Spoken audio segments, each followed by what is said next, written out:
meus amores do primeiro ano do ensino médio. A gente está aqui mais uma vez, não é? Depois de tanta conversa no nosso momento ao vivo que aconteceu na segunda, acontece sempre às segundas às 9 da noite. A gente está aqui para mais um momentinho gravado, né? Onde a gente tenta contribuir com vocês nessa compreensão do projeto de vida, não só do projeto de vida, né? Mas todos esses aspectos que fazem parte dessa jornada da gente aqui juntos, desse desafio também, né?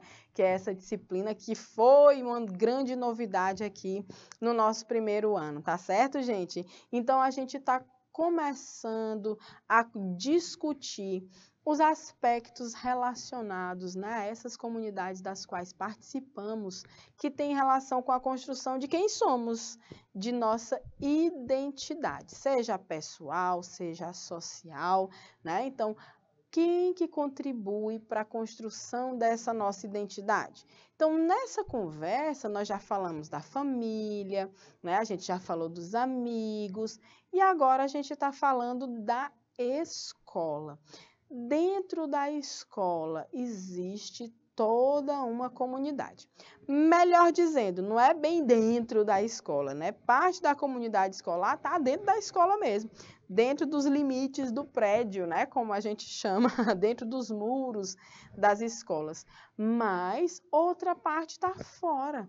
Então, a gente tem compreendido aqui quem são esses componentes da comunidade escolar. Na aula ao vivo que a gente fez na segunda, a gente conversou sobre esses componentes da comunidade, entendendo que deles fazem parte os professores e professoras, que é o corpo docente, o corpo discente, né, que são os nossos alunos.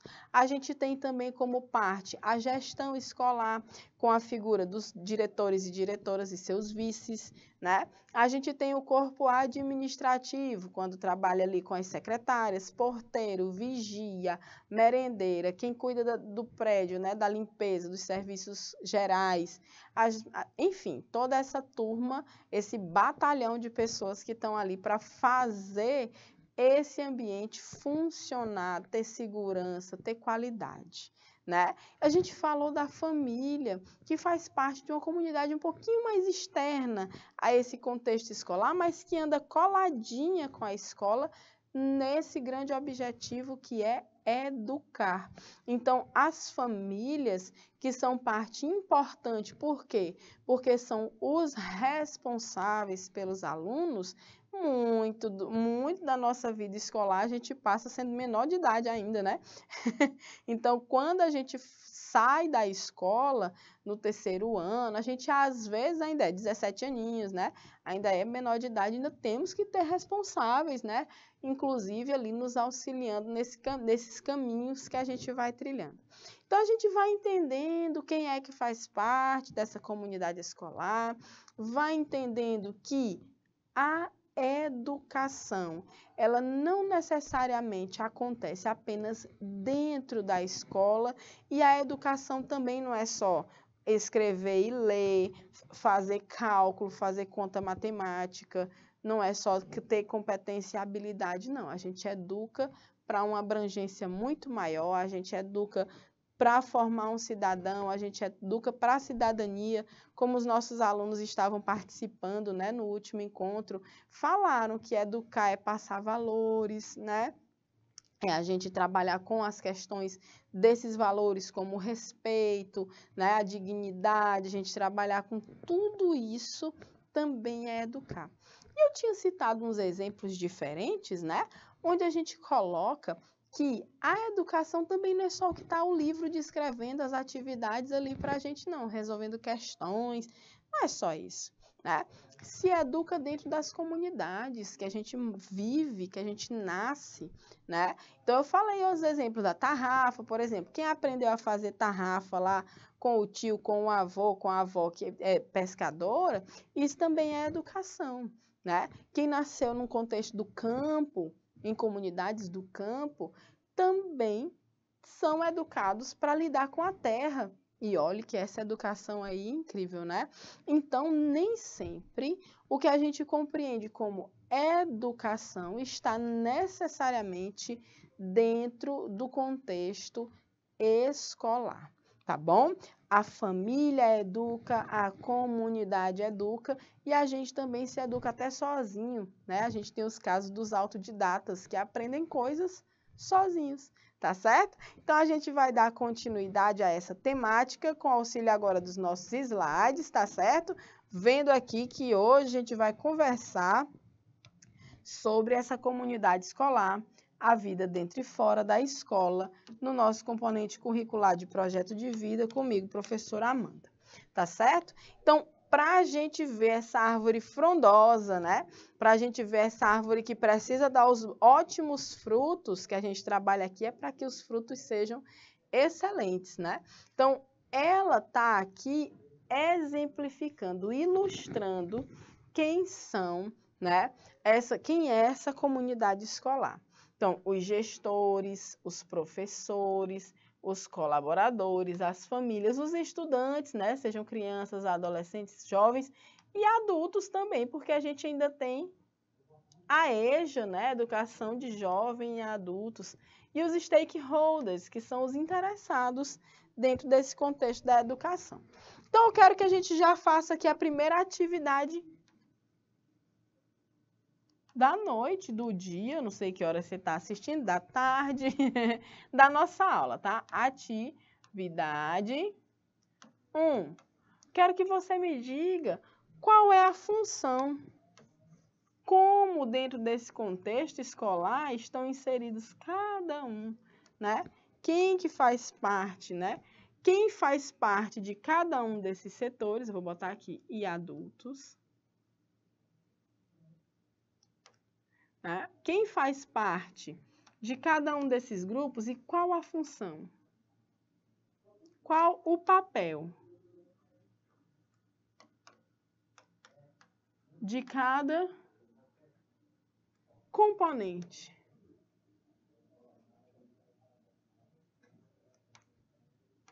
Da comunidade escolar. Ok, gente? Então, isso aqui era para ser interrogação, mas minha canetinha aqui não ajudou, não. Qual é o papel de cada componente da comunidade escolar? Todos esses aí que estão compondo essa árvore. Então, vou dar 3 minutinhos para vocês copiarem, já irem tentando responder, porque a gente vai entregar essa atividade no final para os nossos professores da mediação, para valer como frequência. Então, essa é a primeira questão da atividade para entregar hoje, tá certo? Valendo 3 minutos na tela.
Muito bem, meus amores, então dado um tempinho aí, eu já vou dando logo o tempo, pessoal, que aí você já aproveita e já faz logo, copia, responde, e aí a gente já vai conversando um pouco sobre isso, você já vai dando aqueles ajustes na resposta, tá? Que é para dar tempo para você aproveitar bem esse momento da aula gravada, tá certo? Aproveitar tranquilo e calmo, tá bom? Com tempo para respirar. Projeto de vida aqui não tem carreira não, a gente vai só, né, na maciota, conversando, desenvolvendo essas habilidades também. Então, você vai falar um pouco, né, sobre o papel de cada componente dessa comunidade escolar. Os estudantes, os professores, os gestores, os colaboradores, as famílias e as outras partes interessadas, né, na escola, que a gente vai chamar aí, desculpa, de stakeholders, tá bom? Então, um exemplo de organograma. O que é esse organograma? É como se fosse um quadro meio que hierárquico também, né? Que vai representar cada setor de uma instituição, tá? Então, os gestores, eles estão logo aqui acima, né? A direção da escola está aqui acima e associada a essa direção, nós temos dois setores, o setor pedagógico e o setor administrativo. Esse setor pedagógico, ele vem com o vice-diretor, com coordenação, com os professores, com os serviços de orientação, a secretaria e a biblioteca. O setor administrativo vem com o vice-diretor administrativo e aqui a gente tem os técnicos, né? Os laboratórios de informática principalmente, né? A recepção da escola, a portaria, os vigilantes, serviços gerais, cozinha lá com as merendeiras e o almoxarifado, que é onde ficam armazenadas também, né, alguns recursos a serem utilizados. Vocês observam que, ao tempo que eu tenho a direção aqui acima, né, nesse organograma, eles estão acima porque são subordinadas à direção todos esses outros serviços, do mesmo naipe eu tenho aqui as famílias, viu?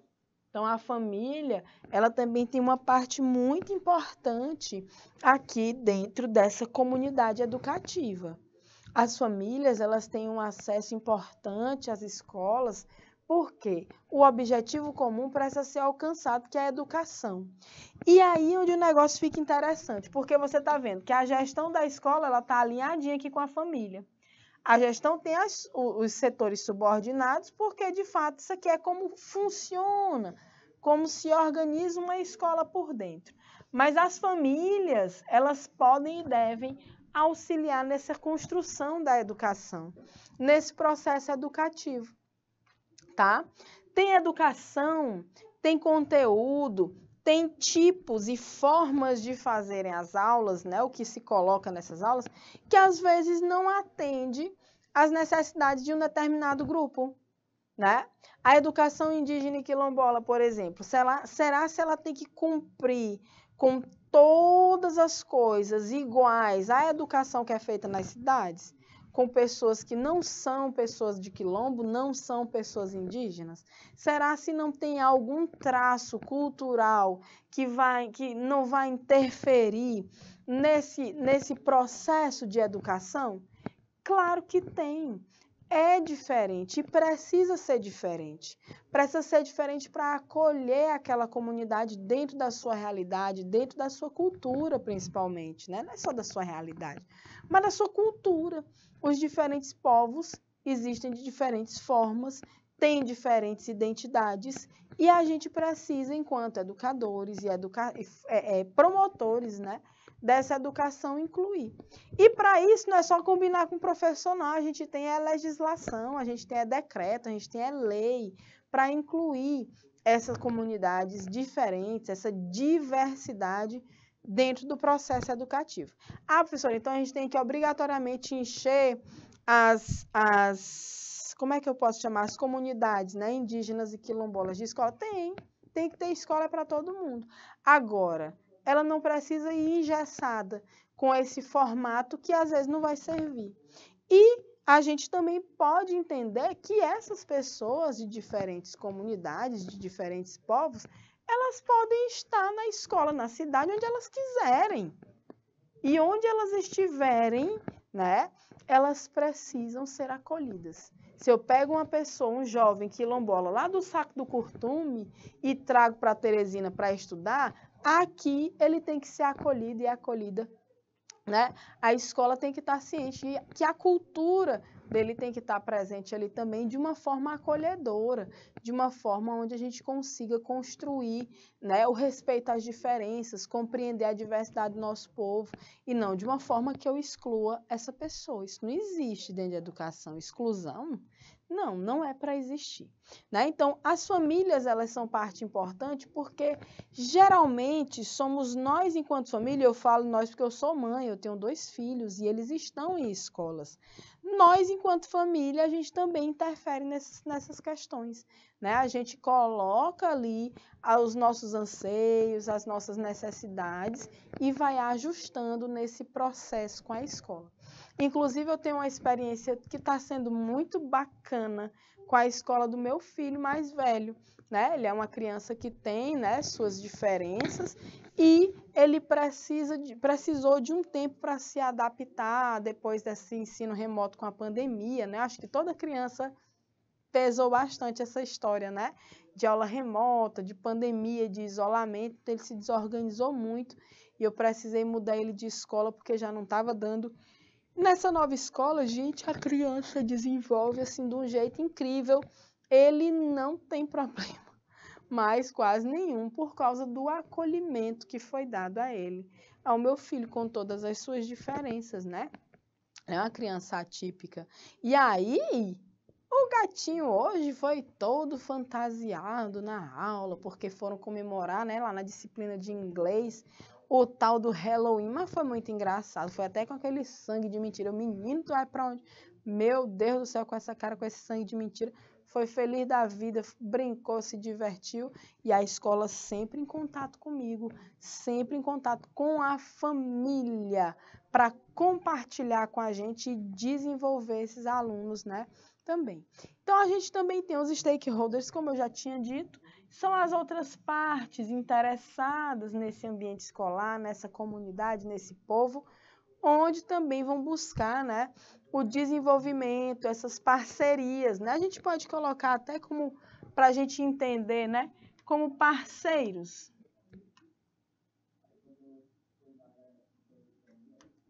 Conselho tutelar, associação de moradores, ONGs, que trabalhem dentro dessa escola. São parceiros, então a gente chama de stakeholders, tá certo? Vamos passar adiante, então. Então, a comunidade educativa. Aqui a gente tem os sujeitos da ação educativa. O central em toda a ação educativa e formadora são os sujeitos profissionais, educadores e educandos. Então, aqui a gente volta àquela história que a escola é relacionamento. A escola é socialização, tá? Então, quem são esses profissionais? São aqueles que trabalham em diversos setores da escola e são responsáveis por seu funcionamento, né? Os educadores e professores são profissionais que têm por ofício ensinar, né? Os educandos são os indivíduos que se encontram em processo de aprendizagem, vocês, né? Então, a gente tem esses 3 aspectos como 3 figuras, né? 3 sujeitos dessa ação educativa. Lembra que eu mostrei agora há pouco para vocês fazerem uma atividade, aquela árvore frondosa lá da comunidade escolar? Então, isso aqui já vai embasar um pouco, né, a resposta de vocês daquela pergunta da primeira atividade. Qual o papel dessas figuras dentro da comunidade escolar? Então, você pode, ó, buscar daqui para responder aquela questão que dá certo, tá bom? Quem são esses profissionais, hein? Vamos falar um pouco desses profissionais? E aí eu quero que você me conte depois uma história, se você conhece alguma história inspiradora desses profissionais desse ambiente da comunidade escolar. Vamos falar sobre os nossos profissionais, né? Então, a gente tem aqui os gestores da escola, diretores, né? O gestor escolar é o profissional responsável por gerenciar a instituição de ensino nos âmbitos administrativo e pedagógico. Lembra lá do organograma. Além de interagir com toda a comunidade educativa da qual essa gestão faz parte. O gestor escolar deve gerir a escola a partir das diretrizes e políticas públicas educacionais, além de implementar o projeto pedagógico de maneira a garantir que os estudantes atinjam os objetivos desejados. Vocês lembram que a gente viu aqui um caso incrível de um compromisso tão grande dessa comunidade escolar, que foi o caso da escola lá de Cocal, que a gestão, junto com os outros profissionais, professores, alunos, todo mundo envolvido, eles conseguiram 100% de aprovação no Enem. Gente, olha, isso é uma coisa linda de se falar aqui no Piauí, galera. No interior do estado, uma escola pública conseguir 100% de aprovação no Enem. É preciso muita organização. Então, quando a gente fala dessa organização, é muito interessante observar e pontuar que a gestão da escola, ela centraliza tudo isso. O setor pedagógico, o setor administrativo, e ela fica ali auxiliando. É um trabalho em conjunto, onde cada setor vai ter que funcionar muito orquestrado, muito bem arrumadinho, organizado, para que haja o sucesso. O sucesso será atingir esses objetivos aqui, os objetivos desejados, os objetivos de aprendizagem e todos os outros que estão relacionados com o papel da gente na escola, né? Então, para ser gestor, meu amor, tem aqui alguns, né, aspectos que devem ser considerados, não é assim não. Então, ser gestor requer ou exige, né, competência técnica relativa aos processos educacionais e administrativos. Olha aí, você tem que estar muito por dentro de LDB, de BNCC, do novo currículo, né, quando a gente trabalha com ensino médio. Então, a pessoa tem que estar ligada em tudo isso aí, para não deixar acontecer na sua escola os tantos deslizes, né, que a gente comete às vezes. A habilidade no trato interpessoal, ou seja, essa pessoa ela precisa saber se relacionar com tranquilidade com as outras pessoas, gerenciar conflitos. Quer ver na hora de uma confusão, sabe? Eita, vai lá para a sala diretora, eita, vai lá para o diretor. Por quê? Porque é o diretor quem resolve. É ele quem faz, né, essa conciliação também, além de todos os aspectos que têm relação com isso. Então, tem que ter uma habilidade nesse trato interpessoal.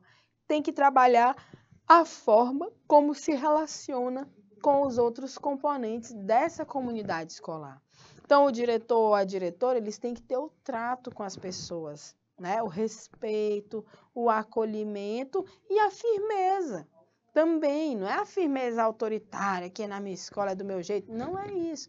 Mas é a firmeza de fazer o trabalho funcionar, né, de forma que dê orgulho mesmo no final das contas. Tem que ser uma pessoa com a eficácia comunicacional. Que é isso, professor? A pessoa tem que saber se comunicar, conversar no momento, na hora certa, programar acordos, né? Agilizar as dinâmicas da escola. Para isso, precisa de comunicação demais, todo o tempo em contato com todo mundo, para que a coisa funcione da melhor forma. Capacidade de negociação e de trabalho em equipe. Você vê que, subordinados à direção, a gente tem dois setores enormes, o pedagógico e o administrativo. Diretor e diretora não trabalham sozinhos, então, por isso que eles têm que ter essa capacidade de trabalhar em equipe. Não é todo mundo que tem essa habilidade, não. Isso é uma habilidade socioemocional. Tem gente que não consegue lidar com equipe, com grupo, prefere fazer tudo sozinho, né? Pessoas assim já vão ter um pouco mais de dificuldade de ser um gestor escolar, de ser um diretor, uma diretora dentro da sua escola, tá bom? Exige-se ainda competência para proposições, tomada de decisões estratégicas, gestão de projetos, solução de problemas, implementação de inovações e monitoramento de rotinas. Minha gente, a escola, ela tem a sua rotina. A primeira coisa que a gente recebe é o horário. Toda semana tu sabe qual vai ser as aulas que você vai ter. Se interessem mesmo em saber e organize o material de vocês. Pega o livro correto. Aproveita teu tempo na escola, né?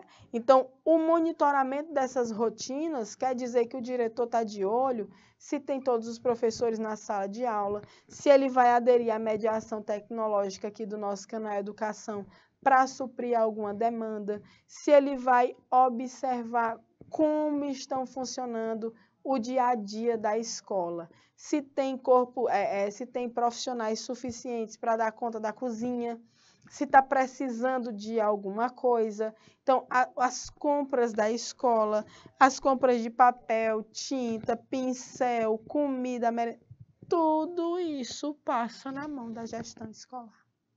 Tá certo, gente? Então, tem que monitorar as rotinas. A escola, ela passa por processos. Para você chegar na escola, sentar e começar a estudar, olhe, muita coisa já rolou antes para você poder seguir esse fluxo, né? É toda uma organização para trazer o melhor para vocês. Aí a gente tem as coordenações pedagógicas, né? Coordenadoras e coordenadores, que são as pessoas responsáveis pela gestão de toda a área pedagógica. Essa área pedagógica, ela já vai ter mais relação com os processos de ensino e de aprendizagem, né? Então, o coordenador pedagógico, ele é o representante imediato do diretor nas suas ausências. É quando o diretor não está, na hierarquia, segue o baile com o coordenador, a coordenadora pedagógica, tá certo? Ou quando por ele designado. Então, essa coordenação pedagógica nas escolas, ela é constituída por pessoas especialistas nisso, legalmente habilitados. Não é qualquer pessoa que pode ser uma coordenadora, né? Que desenvolvam suas atividades de forma integrada, promovendo a articulação entre os demais serviços, visando a qualidade no processo de ensino e aprendizagem. Então, geralmente, o coordenador, a coordenadora pedagógica são pedagogos, pedagogas, né? São profissionais da área de ensino, da área de educação, tá certo? E aí, por isso que a gente diz, são legalmente habilitados, são pessoas formadas, né? Que têm um direcionamento na sua vida profissional para isso, para que lidem, né, com a educação, com o fazer da educação, tá? Então, essa coordenação pedagógica, né, ela tem algumas atribuições, ou seja, as coisas que o coordenador, a coordenadora faz, entre elas são essas aqui.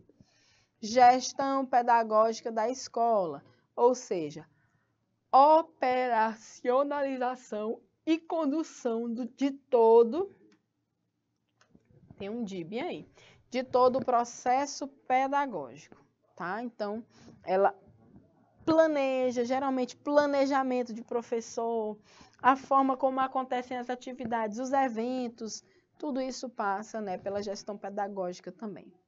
Planejar e organizar as atividades do corpo docente, né? Determinando horários, números de horas-aulas, projetos pedagógicos, distribuição de turmas, outras atividades que garantam a eficácia dos processos educativos e dos recursos financeiros, né, que a escola precisa receber para se manter funcionando. Então, a gestão, o coordenador, a coordenadora pedagógica ainda também, né, tem como função criar condições para a integração de todas as áreas da escola, buscando desenvolver ações que consolidem a qualidade dos processos de ensino, aprendizagem e etc. Né? Então, busca desenvolver as ações, como a escola funciona para dar qualidade quando a gente vai ensinar e como e quando e quanto vocês vão aprender. E aí a gente chega, olha, gente, que amor, né? Nos nossos demais colaboradores. O ofício dos colaboradores estende-se aos serviços de apoio ao trabalho pedagógico e administrativo, tá? Serviços de apoio ao trabalho pedagógico e administrativo. São exemplos de colaboradores: secretaria, a secretária, né? Tesouraria, tesoureiro ou tesoureira, biblioteca, recepção, telefonia, portaria, assistência a alunos, a enfermaria, a manutenção e conservação, serviços de limpeza, como os serviços gerais, né, e os outros. Então, dentro de uma proposta integral de educação, os colaboradores de sua escola também devem ser considerados educadores. Então, vocês respeitem muito bem esse povo que faz parte, tá, dessa comunidade, esses nossos colaboradores todos que também fazem parte do nosso processo educativo, tá?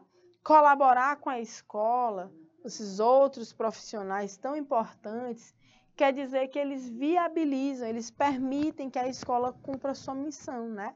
De acordo com o seu cargo e sua função.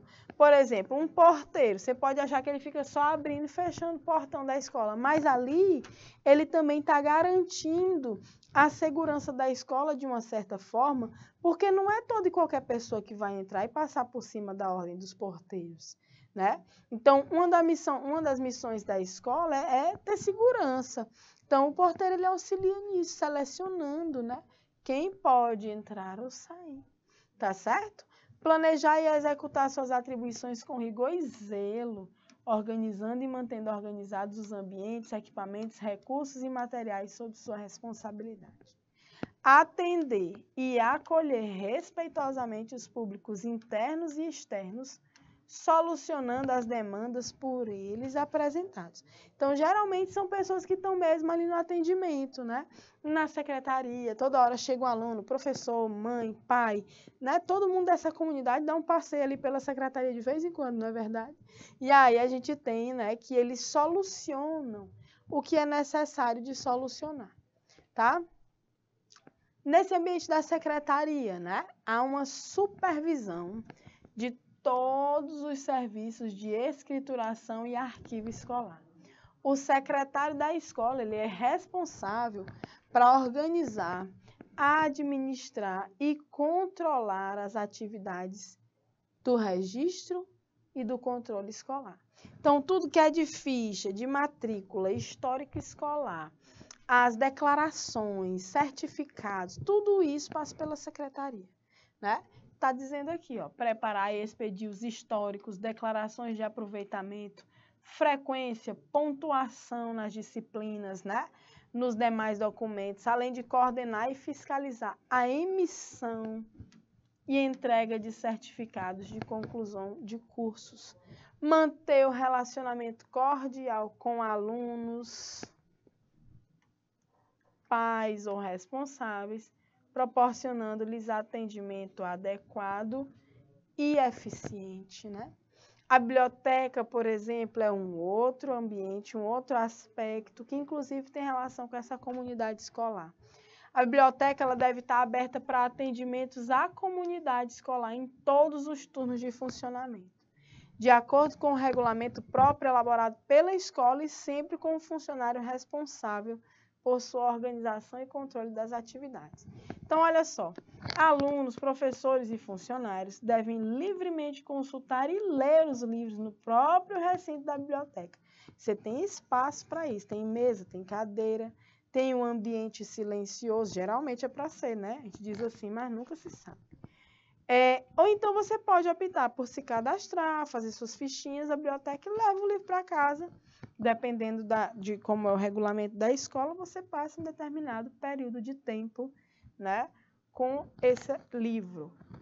Então, as obras de referências, enciclopédias e dicionários, geralmente só podem ser consultados na biblioteca.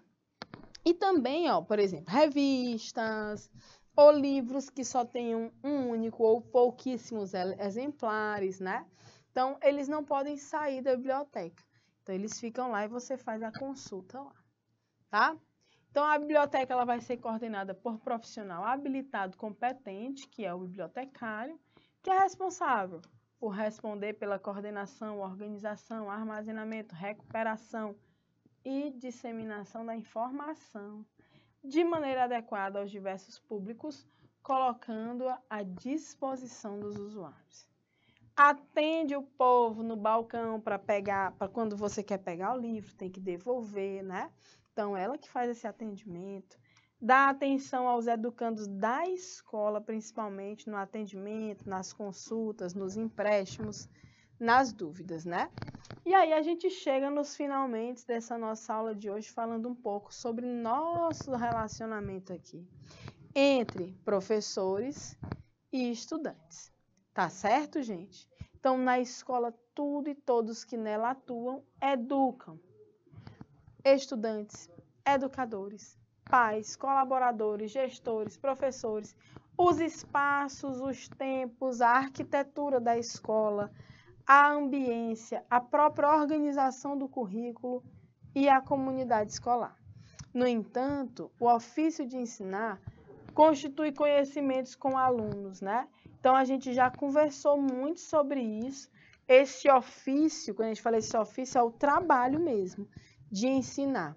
Então, é compartilhar essas informações, instruir vocês, corrigir vocês, apresentar formas, né? Oportunidades, caminhos, possibilidades. Isso aqui é papel de professor.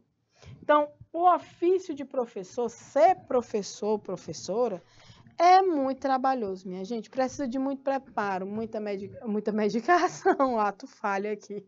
Que medicação, mulher? Dedicação.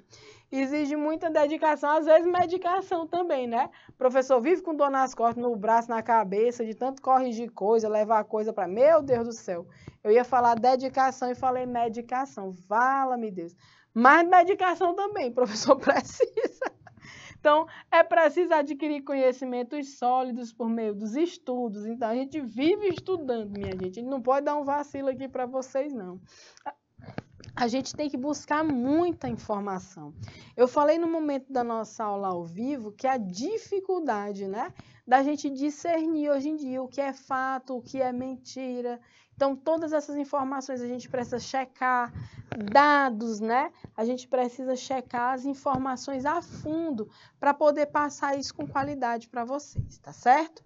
Então, a gente tem aqui, ó, as pesquisas e as constantes atualizações. Então, a gente que é professor, uma coisa é certa, a gente nunca para de estudar. Para preparar uma aula, a gente está ali estudando. Para a gente estar sabendo todo o tempo das coisas, a gente vai se atualizando, vai fazendo curso, vai fazendo especializações, mestrados, doutorados, enfim, não para mais nunca, minha gente. Quem entrou nesse negócio aqui não sai mais, não. Só pode gostar muito, né? É bom demais. Eu amo. Então, na mediação, por exemplo, vocês têm professores, né? Professores que também têm formação, que também têm muita informação, têm conhecimento, se buscam as suas formações profissionais, né? Então, essa mediação, ela vai acontecer, né? Ela é uma das coisas, ela é uma das situações, né? Que nós, professores, precisamos desempenhar dentro desse papel, desse ensino-aprendizagem, né? Então, essa mediação refere-se à intervenção intencional do professor para, olha isso aqui, ó, criar condições de aprendizagem. Isso aqui é traduzindo, a gente faz de tudo para vocês aprenderem.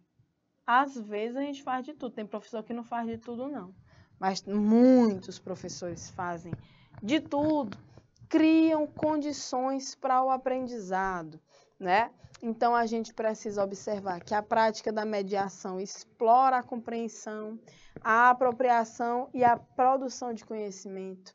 E essa atuação do professor ocorre na relação do estudante com o objeto, no momento que as aprendizagens são construídas. Então, atenção! Como o trabalho do professor se baseia em relacionamentos, em encontros e em diálogos, a mediação está ligada também à construção das identidades. Tá certo? Olha aí nosso querido professor Marciano mais uma vez. Ele que preparou esse material lindo para a gente aqui no Projeto de Vida, né? Por isso que ele tá cheio de foto aí com as crianças, que ele auxilia nesse processo de educação, de ensino e aprendizagem. Deixa eu passar aqui adiante, que eu já quero puxar aqui uma atividade para vocês, tá? Que a gente já está nos finalmente, ok? Então, deixa eu passar só para a parte dos estudantes, né? Que aí a gente já está falando de vocês, que são os educandos, tá certo? Então, vocês vão responder essa segunda atividade aqui, tá? Analise em autocrítica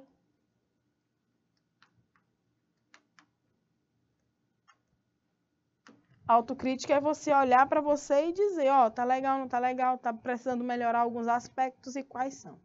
Analise em autocrítica o seu processo, o seu aprendizado.